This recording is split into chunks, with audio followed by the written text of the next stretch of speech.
कारण त्याच्या आत्मीयता काँग्रेसची असते, पण आपल्याला काय वाटतं तो आपला असेल का नसेल तो विषय नाही.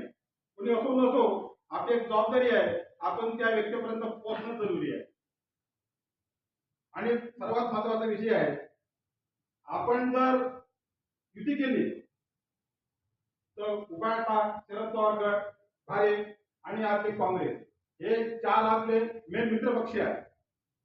या मित्र पक्षासोबत आपण युती केली तर आपल्याला प्रत्येकी 2 जागा मिळेल, बरोबर आहे. तर म्हणून त्या माध्यमातून आपल्याला चर्चा करायची आहे. तर आपल्याला जे समजा पुढे काय घडामोडी होतील हे तुम्हाला वेळ प्रसंगी सांगण्यात येईल, पण तरी आजच्या या मीटिंगच्या आळ्यानुसार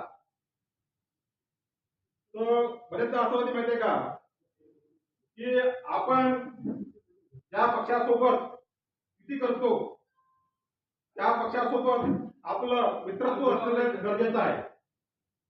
कारण आपल्याला आपल्या काँग्रेसच्या सुद्धा आपल्या तालुक्यामध्ये कसं काय वळेल